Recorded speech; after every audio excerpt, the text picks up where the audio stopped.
আসসালামু আলাইকুম প্রিয় পঞ্চম শ্রেণীর শিক্ষার্থী বন্ধুরা, তোমাদের জন্য বাংলাদেশ ও বিশ্ব পরিচয়ের একটা ক্লাস নিয়ে আসলাম। এই ক্লাসে আমি তোমাদেরকে অসংখ্য তথ্য দিব যেগুলো তোমাদের পরীক্ষার জন্য অনেক ইম্পর্টেন্ট বা তোমাদের জানলে অনেক লাভ হবে তোমাদের। তো চলে যাচ্ছি মূল পড়া দিকে। একদম বইয়ের A to Z গুরুত্বপূর্ণ তথ্য দেওয়ার চেষ্টা করব যাতে তোমাদের অনেক ভালো হয়। আমরা প্রথমে আমাদের মোট 12টা অধ্যায় রয়েছে। প্রথম অধ্যায় হচ্ছে আমাদের মুক্তিযুদ্ধ। এখান থেকে আমি তোমাদেরকে তথ্য দিচ্ছি। বাংলাদেশের মহান মুক্তিযুদ্ধ সংগঠিত হয় 1971 সালে। 1971 সালে তোমরা অবশ্যই মনে রাখবে 26শে মার্চ আমাদের স্বাধীনতা দিবস। 26শে মার্চ আমাদের স্বাধীনতা দিবস আর 16ই ডিসেম্বর আমাদের বিজয় দিবস।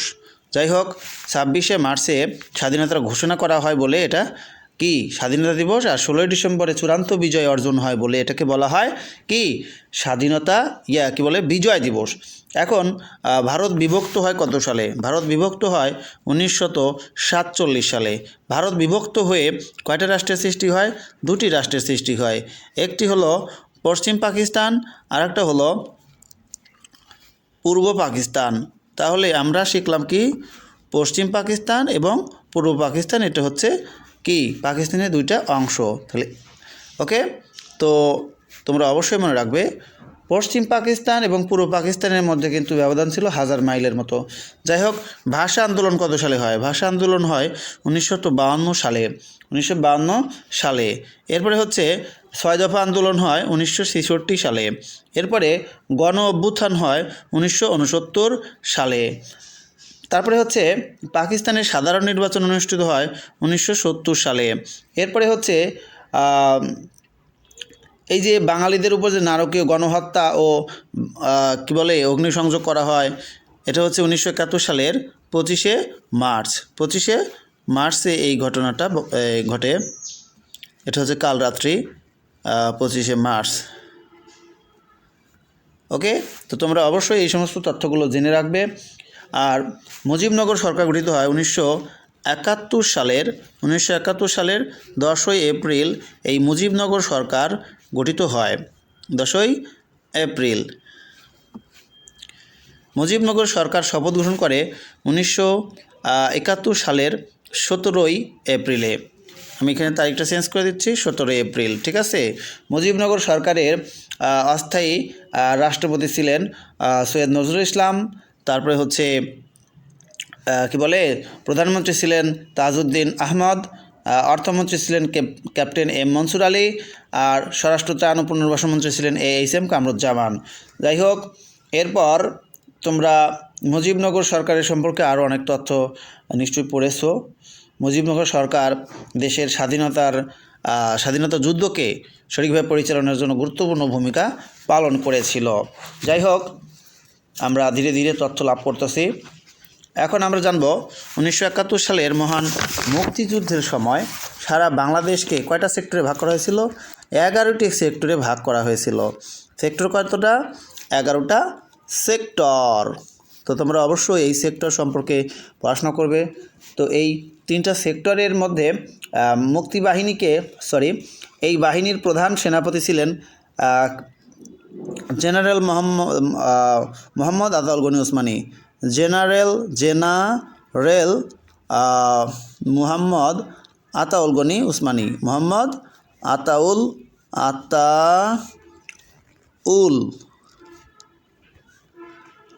গনি ওসমানী। এই আতাউল গনি ওসমানী ছিলেন হলো কি সেনাপতি ছিলেন। আর উপপ্রধান সেনাপতি ছিলেন group captain AK Khandakar. Group captain AK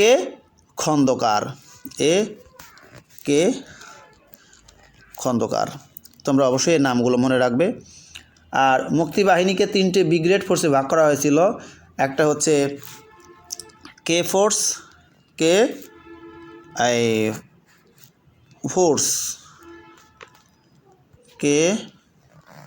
এই যে ফোর্স আসছে কে ফোর্স। তারপরে হচ্ছে এস ফোর্স।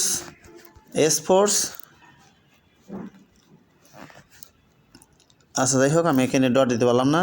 তারপর একটা হচ্ছে জেড ফোর্স। শিক্ষার্থী বন্ধুরা, তোমরা তাহলে এই 3টা ফোর্স সম্পর্কে জেনে নাও। কে কে ফোর্স হচ্ছে খালেদ মোশাররফের নেতৃত্বে পরিচালিত হয়, মেজর কে এম শফিউল্লাহর নেতৃত্বে এস ফোর্স পরিচালিত হয়, মেজর জিয়াউর রহমানের নেতৃত্বে জেড ফোর্স পরিচালিত হয়।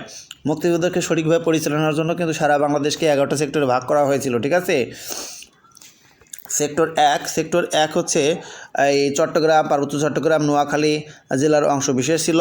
2 নম্বর সেক্টর কুমিল্লা ও ফরিদপুর জেলা এবং ঢাকা ও নোয়াখালী জেলার অংশ বিশেষ, মৌলভীবাজার।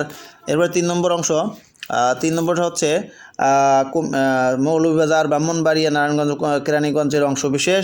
4 নম্বর সেক্টর হচ্ছে উত্তরে সিলেট সদর এবং দক্ষিণে হবিগঞ্জ ও মধ্যবর্তী সীমান্ত অঞ্চল।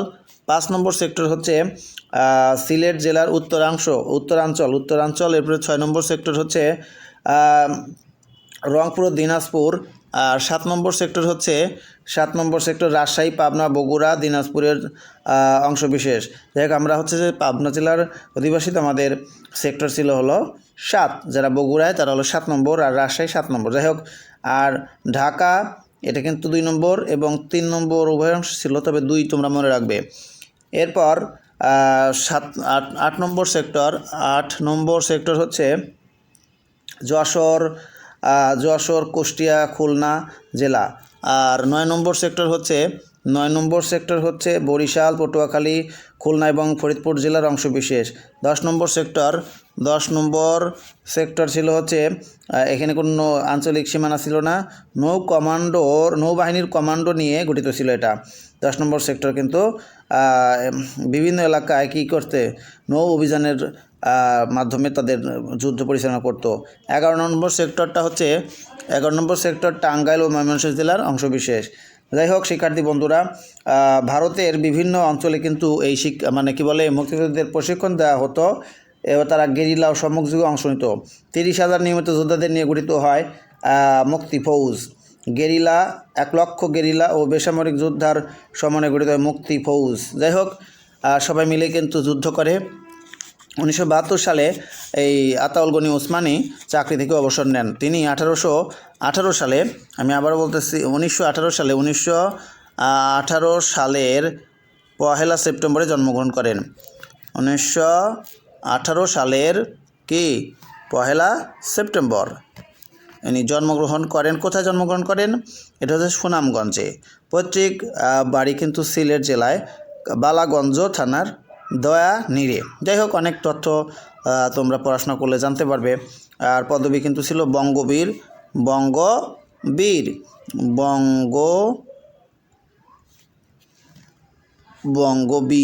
এনার ছিল, পদবী ছিল। যাই হোক শিক্ষার্থী বন্ধুরা, এরপরে তিনি কিন্তু অবসর গ্রহণ করেন 1972 সালে। এই আতাউল গনি ওসমানী 1972 সালেই করেন।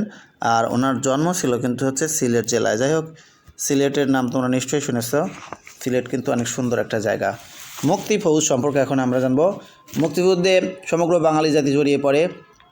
এই যুদ্ধে নানান পেশার মানুষ অংশগ্রহণ করেছিল, নারী, পুরুষ, ছাত্র, শিক্ষক, তারপরে হচ্ছে ডাক্তার, ইঞ্জিনিয়ার, সবাই এই যুদ্ধে অংশগ্রহণ করেছিল।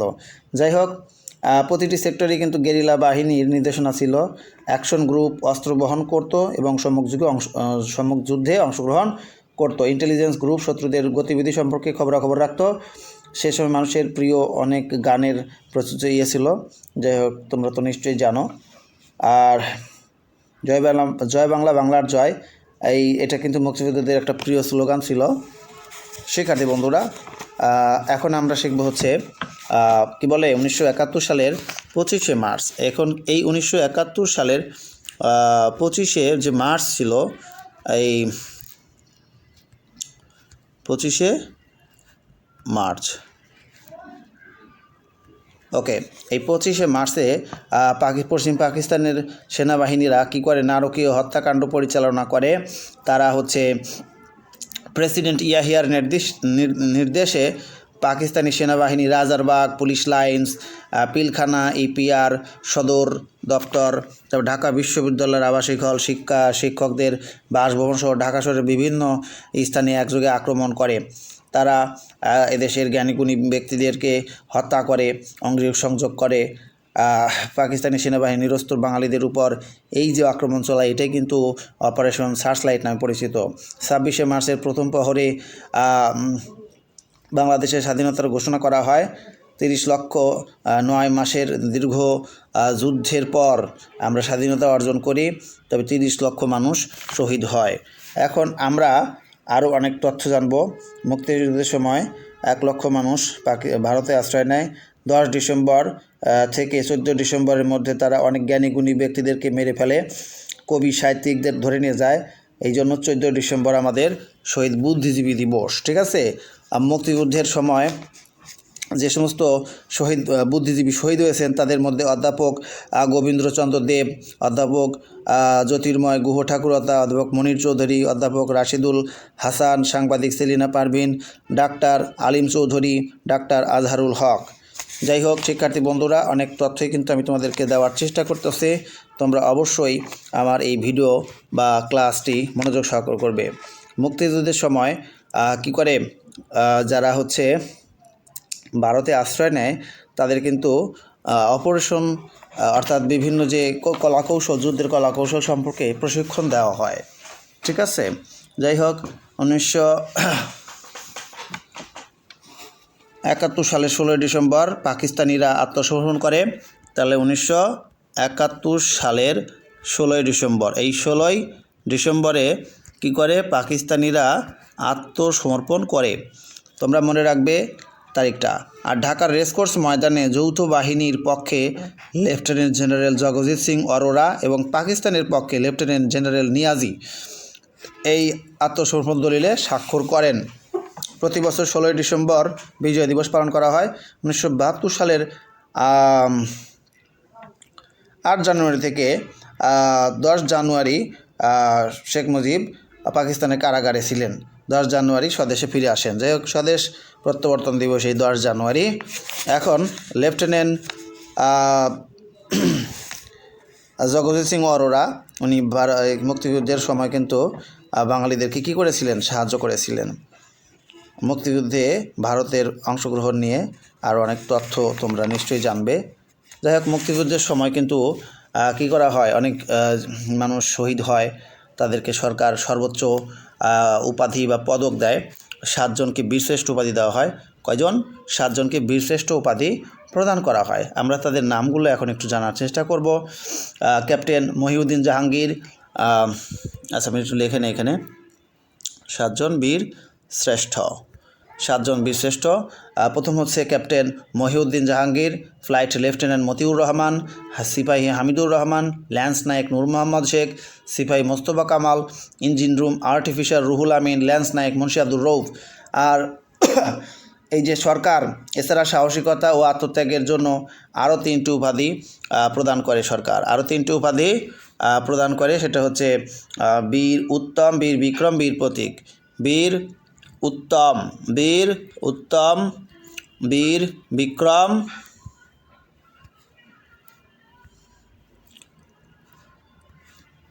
বিক্রম, আর একটা হলো বীর প্রতীক। এই যে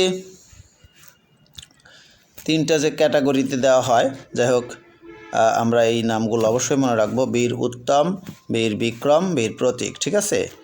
এরপর শিক্ষার্থী বন্ধুরা, বীর উত্তম 67 জন, বীর বিক্রম 174 জন, বীর প্রতীক 426 জন, আর বীর শ্রেষ্ঠ 7 জন। এখন আমরা এই অধ্যায়ের শেষের দিকে রয়েছি। তো শিক্ষার্থী বন্ধুরা, আসলে বইটা তোমাদের অনেক বড়, তো আমি চাইলে তোমাদের পুরো বইটার ক্লাস বানিয়ে দিতে পারি। তো আমি যেহেতু বলেছি তাই তোমাদেরকে আমি ক্লাসটা বানিয়ে দেব।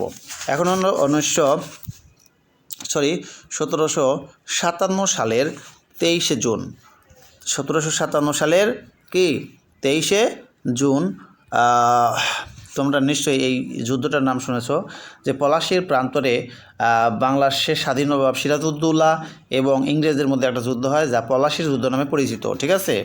তো পলাশীর যুদ্ধে নবাব সিরাজউদ্দৌলা পরাজিত হয়। তার যে সেনাপতি ছিল মীর জাফর, তার বিশ্বাসঘাতকতার কারণে। তাহলে মানে হচ্ছে এই যে আমাদের বাংলাদেশের স্বাধীন নবাব সিরাজউদ্দৌলা, ওনার বাবার নাম জয়নুদ্দিন আহমেদ, মায়ের নাম কিন্তু ফাতেমা বেগম, সম্ভবত ফাতেমা বেগম, খালার নাম আমি তো অনেকটা ভুলে গেলাম, বেশ কিছু ভিডিওর মধ্যে আমি কিন্তু তাদের নামগুলো উল্লেখ করেছি। জয়নুদ্দিন আহমেদ তার বাবার নাম, তারপর হচ্ছে তার নানার নাম হচ্ছে ওই অনেকটাই ভুলে যাচ্ছি কেন, ঘসেটি বেগম হলো তার খালার নাম, ঠিক আছে। তার যে প্রধান শত্রু ছিল সেটা হলো ইংরেজরা, তার খালা ছিল, ঘসেটি বেগম ছিল। তারপরে হচ্ছে যাই হোক আমি নামটা মনে পড়ছে না। এখন আমরা চলে যাচ্ছি আরও অনেক তথ্যে। এই পলাশির যুদ্ধটা 1757 সালে 23শে জুন সংঘটিত হয়। পলাশির যুদ্ধে নবাব সিরাজউদ্দৌলা পরাজিত হয়।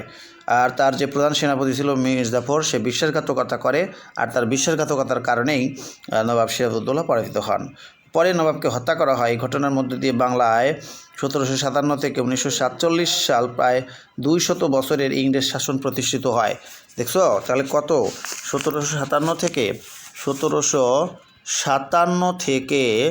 1947 বহুত সময়, 1947 সাল পর্যন্ত ইংরেজ শাসন চলে। ইংরেজ আমি এখানে ইংরেজি করতেছি কেন, ইংরেজ শাসন, এই শাসনটা চলে। যাই হোক, তাহলে ইংরেজরা কেন ভারত এসেছিল? কারণ তারা হচ্ছে জানতো যে বাংলায় প্রচুর পরিমাণে ধন সম্পদ রয়েছে, ঠিক আছে। এই জন্য তারা বাংলায় এসেছিল। ইংরেজদের আগ্রহ ছিল এই কারণেই। তারা 1757 থেকে 1947 সাল পর্যন্ত বাংলা শাসন করে। নবাবের বিরুদ্ধে তারা ষড়যন্ত্র করে, নবাবকে পরাজিত করে। নবাবের পরাজয়ের পিছনে অনেক কারণ রয়েছে। যাই হোক, এখন আমরা আরও তথ্য জানবো। সেটা হচ্ছে 1757 থেকে 1857 সাল পর্যন্ত 100 বছরে এদেশে ইস্ট ইন্ডিয়া কোম্পানি শাসন চালায়, ঠিক আছে, যা কোম্পানি শাসন নামে পরিচিত। এখন তোমরা মনে রাখবে, ভাগ করো শাসন করো নীতি, এইটার কিন্তু একটা নীতি ছিল। যাই হোক, ইংরেজরা কিন্তু কর দিত না, ঠিক আছে। ভারতের যে বাণিজ্য তারা কিন্তু করতো, তারা সরকারকে কর দিত না। 1816 সালে কলকাতায় প্রতিষ্ঠিত হয় হিন্দু কলেজ। বাংলার ইতিহাসে গুরুত্বপূর্ণ কিছু ব্যক্তি রয়েছে যারা কিন্তু বাংলার নবজাগরণে সাহায্য করেছিল বা ভূমিকা রেখেছিল। রাজা রামমোহন রায়,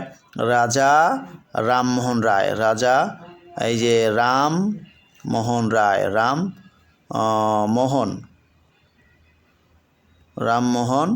রায়, এরপর ঈশ্বরচন্দ্র বিদ্যাসাগরের নামটা কিন্তু অনেক কঠিন। ঈশ্বরচন্দ্র বিদ্যাসাগর। এরপরে আরও অনেক তথ্য রয়েছে আমি শিক্ষার্থী বন্ধুরা। এরপরে হচ্ছে নবাব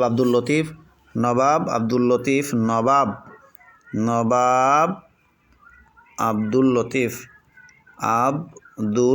লতিফ নামগুলো আসতেছে না এখানে, যাক আসছে। এনারা হচ্ছেন বাংলার নবজাগরণে গুরুত্বপূর্ণ ভূমিকা পালন করেছিলেন। এরপর আমরা আরও শিখব 1857 সালে সিপাহী বিদ্রোহ হয়। সিপাহী বিদ্রোহ হলো 1857 সালে সিপাহী বিদ্রোহ হয়। সিপাহী বিদ্রোহে পশ্চিম বাংলার ব্যারাকপুরে মঙ্গল পাণ্ডের নেতৃত্বে এই বিদ্রোহ শুরু হয় এবং সারা ভারতে ছড়িয়ে পড়ে। 1831 সালে ব্রিটিশদের বিরুদ্ধে এক যুদ্ধে তিতুমির পরাজিত নিহত হন। তিতুমির কিন্তু বাঁশের কেল্লা নির্মাণ করে। যাই হোক শিক্ষার্থী বন্ধুরা, এরপরে হচ্ছে 1857 সালে নির্মিত হয় সিপাহী বিদ্রোহের স্মৃতিসৌধ বাহাদুর শাহ পার্ক। বাহাদুর শাহ পার্ক হলো 1957 সালে নির্মিত হয়। 1957 সালে নির্মিত হয়। ঢাকার বাহাদুর শাহ পার্কে 1857 সালে বিদ্রোহী বাঙালি সিপাহীদের ফাঁসি দেওয়া হয়েছিল। এখানে একটি স্মৃতিসৌধ রয়েছে। যাই হোক, এখানে তো তোমরা মূল বইতে পড়েই দেখেছো।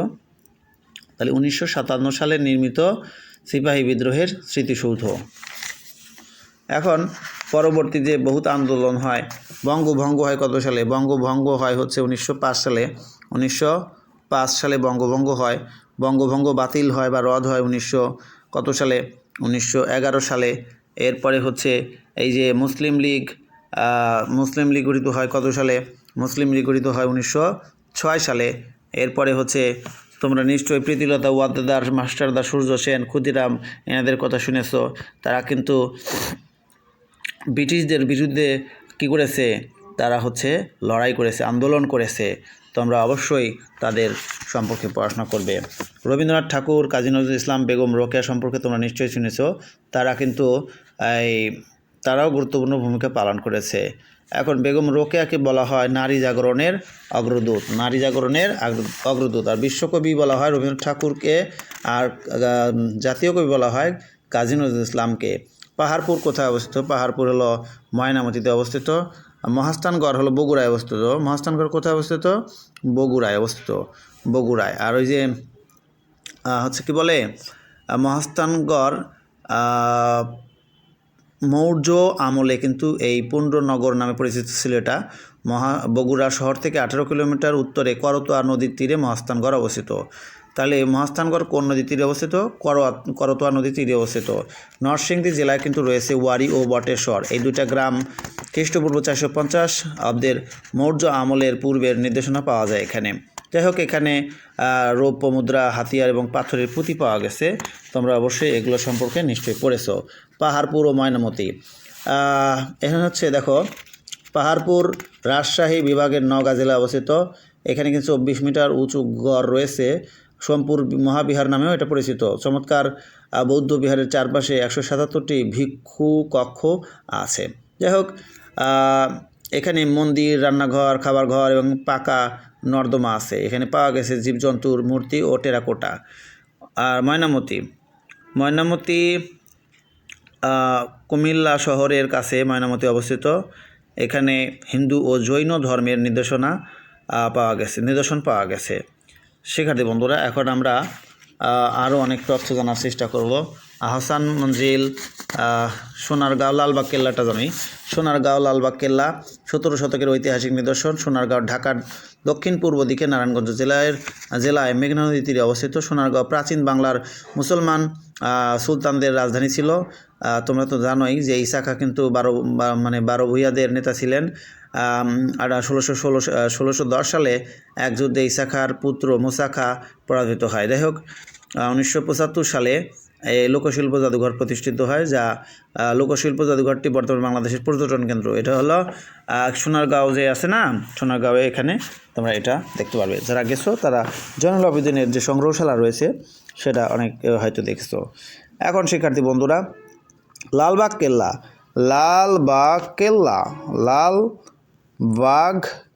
কেল্লা এটা তোমরা শুনেছো। এটা হচ্ছে বুড়িগঙ্গা নদীর তীরে 1678 সালে নির্মাণ করা হয়। আওরঙ্গজেবের পুত্র শাহজাদা মোহাম্মদ আজম এই দুর্গটির নির্মাণ কাজ শুরু করলেও শেষ পর্যন্ত তিনি করতে পারেন নাই। দুর্গের সম্পূর্ণ ইটের তৈরি, কিন্তু দুর্গের মাঝখানে খোলা জায়গায় মোগল শাসকগণ তাঁবু টানিয়ে বসবাস করতেন। যাই হোক, একটি 3 গম্বুজ বিশিষ্ট মসজিদ রয়েছে এখানে। দুর্গের দক্ষিণে গোপন প্রবেশপথ রয়েছে, জাদুঘর হিসেবে বর্তমানে এটা ব্যবহার হয়। তোমরা নিশ্চয়ই পানাম নগরে গেছো। পানাম নগরে কিন্তু তোমরা হচ্ছে 12 ভূঁইয়াদের যে ব্যবসায়িক কেন্দ্র ছিল সেটা সম্পর্কে তোমরা এখানে অনেক নিদর্শন দেখতে পারবে। প্রিয় শিক্ষার্থী বন্ধুরা, আহসান মঞ্জিল সম্পর্কে চলো একটু জেনে নেই। আহসান মঞ্জিল বুড়িগঙ্গা নদীর তীরে অবস্থিত। আহসান মঞ্জিল বুড়িগঙ্গা নদীর তীরে অবস্থিত। আর বাংলার নবাবদের রাজপ্রাসাদ, এটা মোগল আমলে তৈরি করা হয়। যাই হোক, 1830 সালে খাজানা আলিমুল্লাহ ফরাসিদের নিকট থেকে এটিকে ক্রয় করেন। 1888 সালে ঘূর্ণিঝড়ে এবং 1897 সালের ভূমিকম্পে ভবনটি ক্ষতিগ্রস্ত হয়। 1985 সালে বাংলাদেশ সরকার প্রাসাদটি তত্ত্বাবধানের দায়িত্ব নেওয়ার পর এটি প্রাচীন ঐতিহ্য ফিরিয়ে আনা হয়। যাই হোক, অনেক তথ্যই আমরা শিখলাম। অর্থনীতি সম্পর্কে এখন একটু পড়ি। 4th অধ্যায়ের বাংলাদেশের প্রায় 20% অর্থনীতির যে আসে, মানে কি বলে, জাতীয় অর্থনীতির শতকরা 20% আসে কৃষি থেকে। আমরা 3টি খাদ্য সম্পর্কে, খাদ্যশস্য প্রধান হিসেবে জানবো। সেটা হচ্ছে ধান, গম ও ডাল। ভাত হচ্ছে বাংলাদেশের প্রধান খাবার। বাংলাদেশের মানুষের প্রধান খাবার কি? ভাত। গম হচ্ছে শীতকালের একটা ফসল। গম দিয়ে কিন্তু অনেক কিছু তৈরি করা হয়। গম চাষের প্রসার কিন্তু ঘটানো উচিত। বাংলাদেশের যে উত্তরাঞ্চল রয়েছে, পশ্চিমাঞ্চল রয়েছে, এখানে গম উৎপাদন ভালো হয়। গম শীতকালে চাষ করা হয় বা ফলানো হয়। ডাল বাংলাদেশের গুরুত্বপূর্ণ একটি ফসল। ডাল কিন্তু বিভিন্ন ধরনের রয়েছে, মুগ ডাল, খেসারির ডাল, ঠিক আছে। তারপরে হচ্ছে কি বলে ছোলার ডাল, মাসকলাই, অরহর ইত্যাদি ডাল রয়েছে। ডাল কিন্তু বিদেশেও রপ্তানি করা হয় দেশের চাহিদা মিটিয়ে। এখন আমরা আলু একটা প্রয়োজনীয় খাদ্যশস্য। আমাদের দেশের উর্বর মাটিতে ভালোই আলু হয়। এখানে রয়েছে গোল আলু রয়েছে, মৌ আলু রয়েছে, মিষ্টি আলু, অনেক আলু রয়েছে।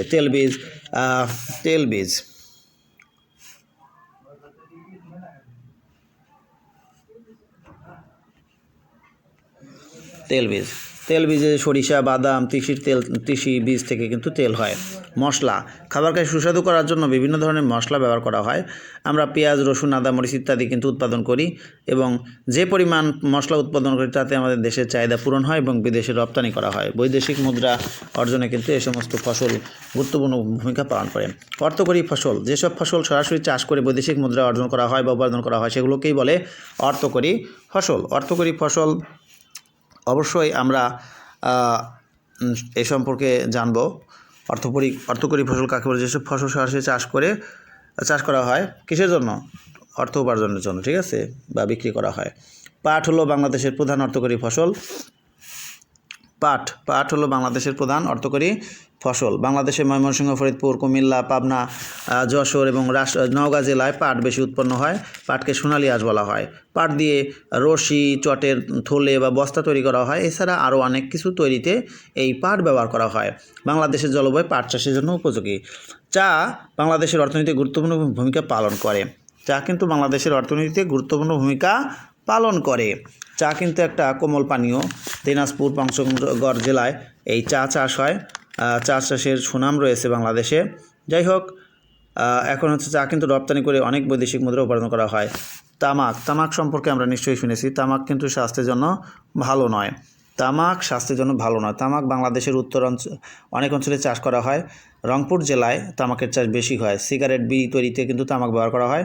বাংলাদেশে তামাক উৎপন্ন বেশি হয়।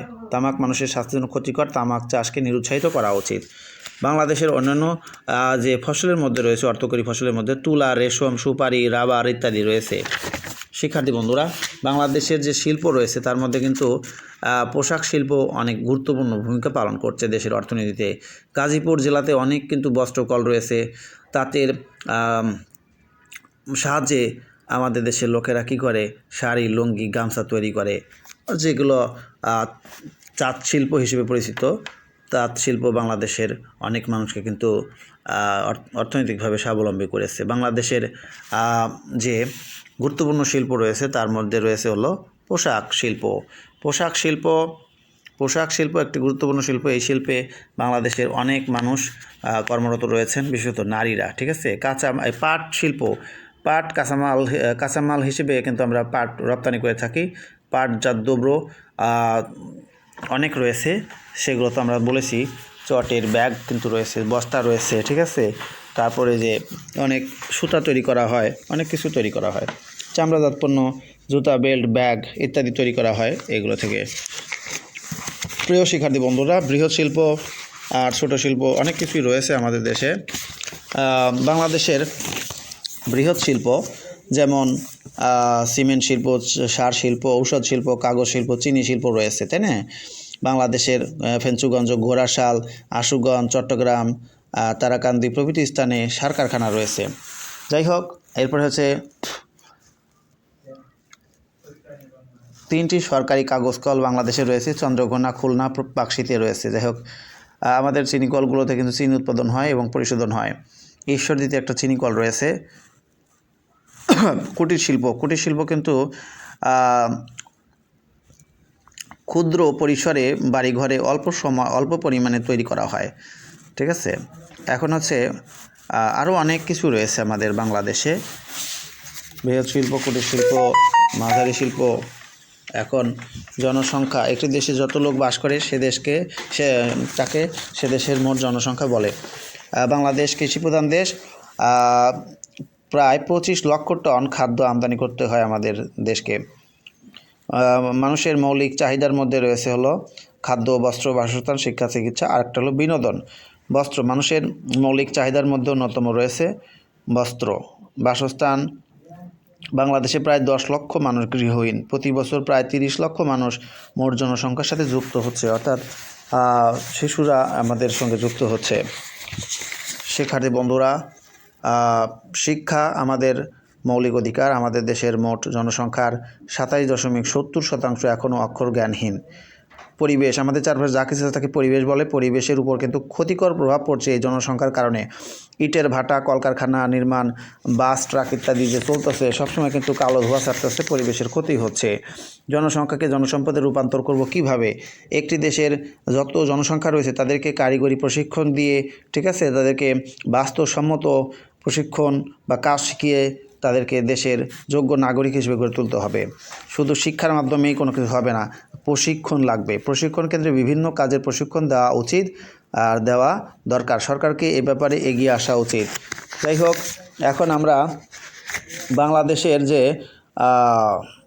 ক্ষুদ্র নিগোষ্ঠী রয়েছে, কিন্তু আরও অনেক ক্ষুদ্র নিগোষ্ঠী রয়েছে, চাকমা, মারমা, খাসি, ম্রো, তংচঙ্গা, আরও অনেক রয়েছে, সেগুলো সম্পর্কে জানবো। জলবায়ু, কোনো স্থানের 30 থেকে 40 বছরের আবহাওয়ার গড়কে জলবায়ু বলে। জলবায়ু হচ্ছে 30 থেকে 40 বছরের। আবহাওয়া কিন্তু স্বল্প সময়, ঠিক আছে। কোনো স্থানের অল্প সময়ের বা স্বল্প সময়ের গড় তাপমাত্রা ও গড় বৃষ্টিপাতকে আবহাওয়া বলে। আর জলবায়ু হচ্ছে 30 থেকে 40 বছরের। বাংলাদেশের জলবায়ু কিন্তু পরিবর্তন হচ্ছে, গড় তাপমাত্রা বৃদ্ধি পাচ্ছে, অতিরিক্ত অতিবৃষ্টি বা অনাবৃষ্টি হচ্ছে, ঘূর্ণিঝড়ের প্রকোপ বেড়ে গেছে, বারবার ভয়াবহ বন্যা হচ্ছে, মাটির লবণাক্ততা বেড়ে কৃষিজমির ক্ষতি হচ্ছে, গাছপালা প্রাণীর ধ্বংস হচ্ছে, ভূগর্ভস্থ পানির স্তর কিন্তু নেমে যাচ্ছে নিচে। 2050 সালের মধ্যে বাংলাদেশের 20% এলাকা সমুদ্রের নিচে চলে যাবে, এটা ধারণা করা হচ্ছে। যাই হোক, আমাদের অবশ্যই বেশি বেশি গাছ লাগাতে হবে, গাছ কাটা যাবে না, প্রয়োজন ছাড়া গাছ কাটা যাবে না। বাংলাদেশের অনেক এলাকায় কিন্তু নদী ভাঙন হয়, নদী ভাঙনে কিন্তু মানুষের ঘর বাড়ি জমি সব কিছু নিঃস্ব হয়ে যায়, সব কিছু পানিতে বিলীন হয়ে যায়। বাংলাদেশের সিরাজগঞ্জ জেলার অনেক মানুষ কিন্তু গৃহহীন এই যমুনা নদীর বন্যার কারণে কিংবা নদীর ভাঙনের কারণে গাছপালা সহকারে অনেক কিছু উপড়ে নিয়ে যায়। এখন আমরা খরার কথা শুনবো। খরা একটা প্রাকৃতিক দুর্যোগ। খরার শিকার হচ্ছে উত্তর পশ্চিম অঞ্চলের মানুষ। দীর্ঘদিন ধরে শুষ্ক আবহাওয়া ও অপর্যাপ্ত বৃষ্টিপাত এবং অল্প সংখ্যক নদী থাকার কারণে খরার প্রবণতা বেশি। এখানে ফসল ফলানো অনেক কঠিন। একটি গরু যদি খাবার না পায় তাহলে সেই গরুটা কিন্তু ধীরে ধীরে তার হাড্ডি সার হয়ে যাবে দেহ। গাছপালা না থাকলে সেই এলাকায় কিন্তু মানুষজন বসবাস করতে চায় না, তাদের অবস্থা খুবই খারাপ হয়ে যায়। আমরা অবশ্যই পর্যাপ্ত পরিমাণে গাছপালা লাগানোর চেষ্টা করব, মাঠে ফসল ফলানোর চেষ্টা করব, গবাদি পশুর খাদ্য সংকট নিরসনে সাহায্য করব, খাবার পানির অপচয় করব না। যাই হোক, এই তো। আর ভূমিকম্প, কোনো কারণে ভূপৃষ্ঠ কেঁপে ওঠাকে বলা হয় ভূমিকম্প। ভূমিকম্প একটি প্রাকৃতিক দুর্যোগ।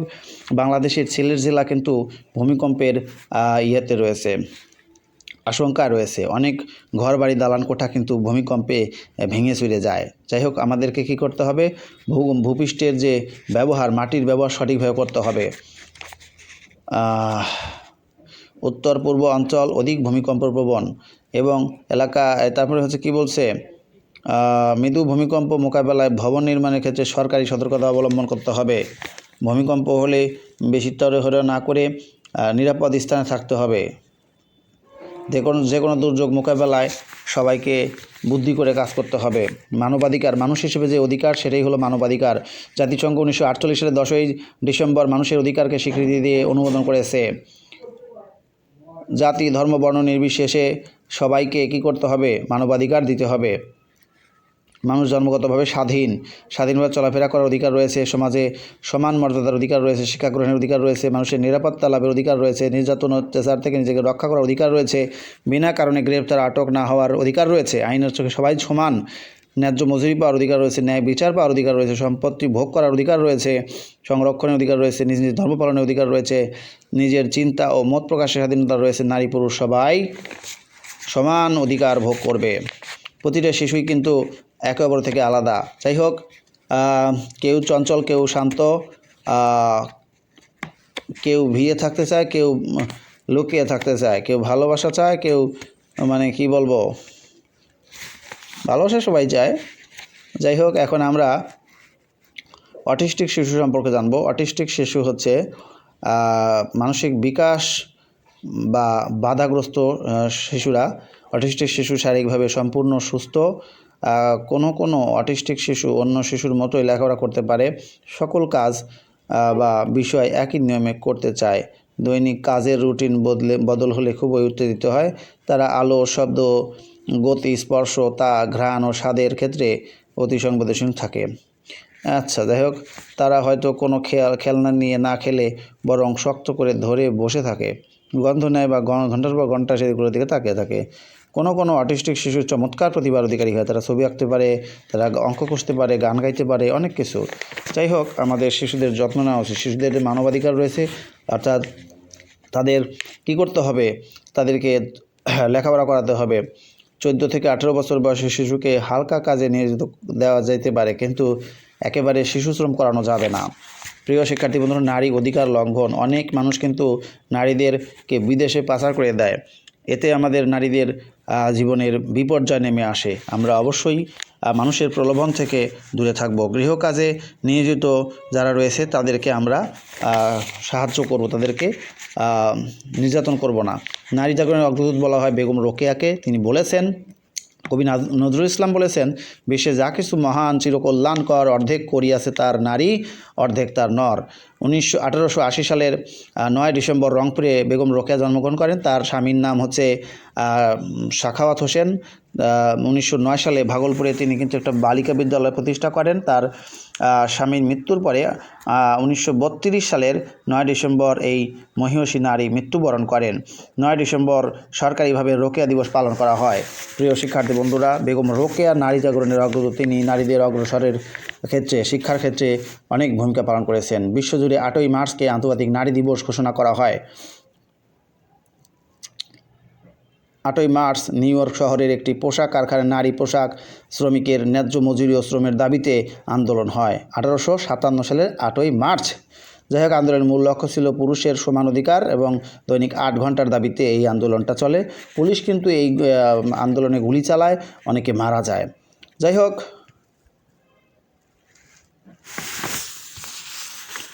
1913 সালে রাশিয়ায় নারীরা ফেব্রুয়ারি মাসের শেষ রবিবার নারী দিবস হিসেবে পালন করে। 1977 সালে জাতিসংঘ 8ই মার্চকে আন্তর্জাতিক নারী দিবস হিসেবে ঘোষণা করে। প্রিয় শিক্ষার্থী বন্ধুরা, আমরা একদম শেষের দিকে আছি, আর কয়েকটা মিনিট পরেই এই বইটা পুরোটা শেষ হয়ে যাবে। নারী নির্যাতন। নারীদের যে অধিকার রয়েছে সেগুলো না দিয়ে তাদের উপর অন্যায়ভাবে অবিচার করাই হলো নারী নির্যাতন। নারী নির্যাতন বন্ধে অবশ্যই সবাইকে সচেতন থাকতে হবে, বিশেষত আইনের আশ্রয় নিতে হবে। নারীদের অ্যাসিড মারা যাবে না, যৌতুকের জন্য নির্যাতন করা যাবে না, তাদের হত্যা করা যাবে না, তাদেরকে মৌখিকভাবে নির্যাতন, শারীরিকভাবে নির্যাতন করা যাবে না। শিশুদেরকে দেখে রাখতে হবে, নারীদেরকেও দেখে রাখতে হবে, কারণ শিশুদেরকে বেশিরভাগ আদর যত্ন করে লেখাপড়া করান, দেখে রাখেন এই নারীরাই। তাই নারীদের প্রতি আমরা সংবেদনশীল হব, তাদের প্রতি শ্রদ্ধাশীল হব, কোনো নারীকেই আমরা অপমান করব না। নারীদের আরেকটা বিষয় হলো, যারা বৃদ্ধ রয়েছেন বা বৃদ্ধা রয়েছেন তাদেরকে আমরা দেখে রাখব। নিজের বাবা মাকে বৃদ্ধাশ্রমে পাঠানো উচিত নয়, কারণ তারা আমাদেরকে অনেক আদর যত্ন করে ছোটোবেলায় লালন পালন করেছেন। তারা নিজেরা না খেয়ে আমাদেরকে মানুষ করেছেন, আর আমাদের কি উচিত? তাদেরকে বৃদ্ধাশ্রমে পাঠানো। যে সমস্ত সন্তানেরা তাদের বাবা মাকে বৃদ্ধাশ্রমে পাঠায় তারা পশুর চেয়েও অধম। যাই হোক, আমরা আমাদের দায়িত্ব কর্তব্য পালন করব, আমরা কখনো আমাদের বাবা মাকে অপমান করব না। বাড়িতে নিরাপদ থাকার জন্য অবশ্যই আমাদের শিশুদেরকে নিরাপদ স্থানে রাখতে হবে। তাদেরকে ছুরি, কাঁচি জাতীয় ধারালো জিনিসগুলো থেকে সাবধান রাখতে হবে। খালি পায়ে ভেজা স্থানে বৈদ্যুতিক সুইচ না ধরার ব্যবস্থা রাখতে হবে। ঔষধ, কীটনাশক গায়ে স্পষ্ট করে লিখে রাখা, ওষুধের গায়ে, কীটনাশকের গায়ে, যাতে তারা ভুলবশত খেয়ে না ফেলে। গ্যাসের চুলা বিদ্যুৎ ব্যবহারের পর বন্ধ রাখা, আগুনের ব্যবহারে সতর্ক থাকতে হবে। বাসায় কোনো প্রকারের সমস্যা হলে ফার্স্ট এইড বক্সে থাকা যন্ত্রগুলোর সাহায্যে চিকিৎসা দিতে হবে। ঠিক আছে, ঘরের বাইরেও কিন্তু নিরাপদ থাকতে হবে। শিশুদেরকে গাছে ওঠা যাবে না, গাছে উঠলে তারা অনেক সময় পড়ে যায়, হাত পা ভেঙে যায়। আজকেও একজন শিক্ষার্থী বন্ধুর কথা শুনলাম, সে মাদ্রাসায় পড়ে, যাই হোক তার পা ভেঙে গেছে। এটা খুবই দুঃখের একটা বিষয়। একটা স্ট্রং, শক্তিশালী ছেলে, যে আমি দেখলাম যে সে দারুণ ফুটবল খেলতে পারতো, কিন্তু তার আজকে পা ভেঙে গেছে। It's a very sad news, and everyone should be careful about their health, specially at the time of playing. বিদ্যালয়ে নিরাপদ থাকতে হবে, গণতান্ত্রিক মনোভাব প্রকাশ করতে হবে। আমরা শুধু নিজের মতামতকে প্রকাশ করব, অন্যের মতামত শুনবো না, এটা হবে না। সবাই মিলে সিদ্ধান্ত নিয়ে যে কাজটা করা উচিত সেটাই করা উচিত। পরিবারের ক্ষেত্রেও তাই। বাড়িতে আমরা যখন সবাই কোনো একটা বিষয় নিয়ে আলোচনা করব, সবাই সেখানে থাকার চেষ্টা করব, কারণ সবার মতামতেরই রয়েছে, দাম রয়েছে। রাজনৈতিকভাবে বাংলাদেশ একটা গণতান্ত্রিক দেশ, গণতান্ত্রিক রাষ্ট্র। বাংলাদেশের উন্নতির জন্য সবার কী করতে হবে? সবার মতামত গ্রহণ করা উচিত। বাংলাদেশের ক্ষুদ্র নৃগোষ্ঠীর মধ্যে রয়েছে গারো রয়েছে। গারোরা কিন্তু মাতৃতান্ত্রিক, ঠিক আছে? গারোদের ভাষার নাম আচিক। তারা হচ্ছে বাংলাদেশের বিভিন্ন স্থানে বসবাস করে। এখন হচ্ছে তারা তিব্বত থেকে কিন্তু বাংলাদেশে এসেছে। তাদের প্রধান খাবার কিন্তু ভাত, মাছ, মাংস, বিভিন্ন ধরনের শাকসবজি। তাদের ঐতিহ্যবাহী যে বাঁশকরোল রয়েছে, তারা বাঁশকরোল খায়, এটা সুস্বাদু নাকি। এরপর হচ্ছে তারা নদী তীরে লম্বা এক ধরনের বাড়ি তৈরি করে এবং তাদের কিন্তু তাদের পোশাকের নাম হচ্ছে দকমান্দা ও দকশাড়ি। গারো মেয়েদের গারোদের ঐতিহ্যবাহী পোশাক উৎসবের নাম ওয়ানগালা। এটা কিন্তু এই যে NTRC এর পরীক্ষায় এসেছিল। যাই হোক, এটা কিন্তু অনেক ইম্পর্টেন্ট একটা এই যে সাধারণত নতুন শস্য ওঠার পর অক্টোবর মাস বা নভেম্বরে এই উৎসবটা পালন করা হয়। 1872 সালে গারো জনগোষ্ঠী ইংরেজদের সাথে যুদ্ধ করেছিল। যুদ্ধে পরাজিত হয়। গারোদের হাতে শুধু মিল্লাম, আর ইংরেজদের হাতে ছিল বন্দুক। খাসিরা হচ্ছে মাতৃতান্ত্রিক। তারা কৃষিকাজ করে জীবিকা নির্বাহ করে। তারা প্রচুর পান ও মধুর চাষ করে। অতিথি এলে তারা সুপারি দেয়, পান সুপারি দেয়, চা দিয়ে আপ্যায়ন করে। তাদের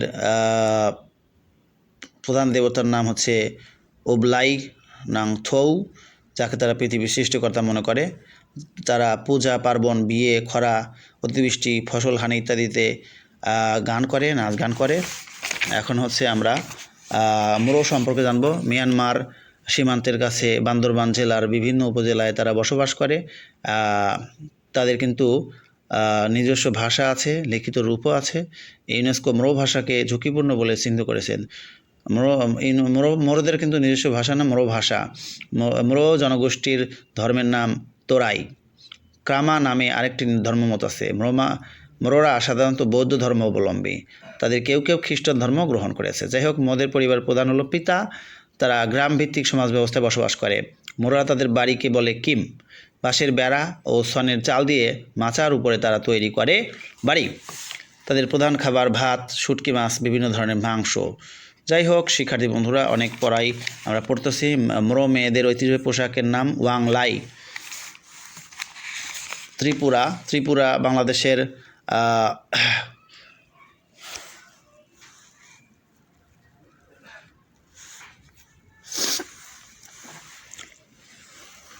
বাংলাদেশের বসবাসকারী ক্ষুদ্র নৃগোষ্ঠীদের মধ্যে অন্যতম। তারা কিন্তু পিতৃতান্ত্রিক, ঠিক আছে? এখন আমরা ত্রিপুরা কিন্তু ওরা উঁচুতে, ঘরগুলো সাধারণত উঁচুতে হয়। ঘরে ওঠার জন্য তারা সিঁড়ি ব্যবহার করে। তারা বৈশু উৎসব পালন করে। ত্রিপুরা সমাজে জন্ম, মৃত্যু, বিয়ে উৎসবে অনুষ্ঠান করা হয়। ওরাওরা রাজশাহী, রংপুর, দিনাজপুরে বসবাস করে। ওদের প্রধান উৎসবের নাম কারাম। তাদের প্রধান দেবতা ধার্মেশ, যাকে তারা পৃথিবীর সৃষ্টিকর্তা মনে করে। জাতিসংঘ পৃথিবীতে মোট 195টা দেশ রয়েছে। তার মধ্যে জাতিসংঘের সদস্য 193টা দেশ। 1945 সালে 24শে অক্টোবর জাতিসংঘ গঠিত হয়। যাই হোক, এর লক্ষ্য হচ্ছে বিশ্বে শান্তি স্থাপন করা। বাংলাদেশ 1971 সালে স্বাধীনতা লাভ করে। 1974 সালে জাতিসংঘের সদস্যপদ লাভ করে। 17ই সেপ্টেম্বর জাতিসংঘের সদস্যপদ লাভ করে বাংলাদেশ। বর্তমানে সদস্য সংখ্যা কত?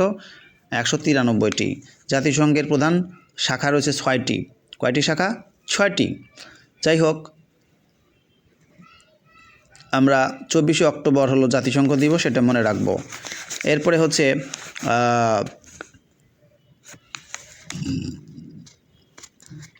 এসডিজির পূর্ণরূপ সাস্টেইনেবল ডেভেলপমেন্ট গোল। এমডিজির পূর্ণরূপ হচ্ছে মিলেনিয়াম ডেভেলপমেন্ট গোলস।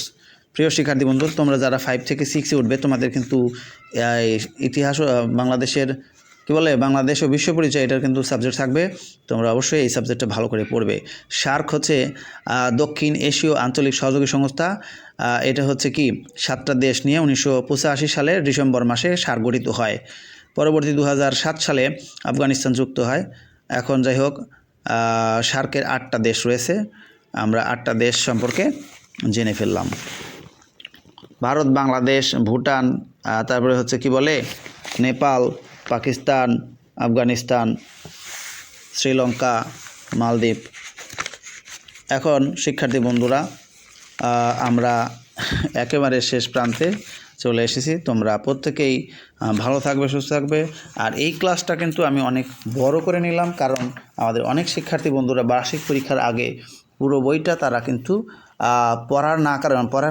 না পড়ার কারণে তারা অনেক তথ্য জানবে না। তো যারা এই ভিডিওটা বা এই ক্লাসটা যারা করবে তারা কিন্তু অনেক তথ্য পেয়ে যাবে একসাথে। পুরো বইটা আমি জাস্ট 46 মিনিটে আছি, এই যা বলা যায় মানে 46 মিনিটের মধ্যে পুরো বইটাকে কিন্তু আমি কভার করে দিলাম। সবাই ভালো থাকো, সুস্থ থাকো, আল্লাহ হাফেজ। আর প্রত্যেকেই আমার ইংলিশ উইথ আজিম ইউটিউব চ্যানেলটা সাবস্ক্রাইব করে দিও ইংলিশ পড়া পাওয়ার জন্য। প্লাস আমার আরও 2টা চ্যানেল রয়েছে, আজিম লার্নিং পয়েন্ট রয়েছে, এটাও তোমরা সাবস্ক্রাইব করে দিও। আর আরেকটা চ্যানেল রয়েছে all subjects MCQ and GK, সেটাও কিন্তু অনেক ভালো একটা চ্যানেল। ওই 3টা চ্যানেলই তোমরা সাবস্ক্রাইব করে দিও। এই তো মোট চ্যানেল এগুলো। সবাই ভালো থাকো, আল্লাহ হাফেজ।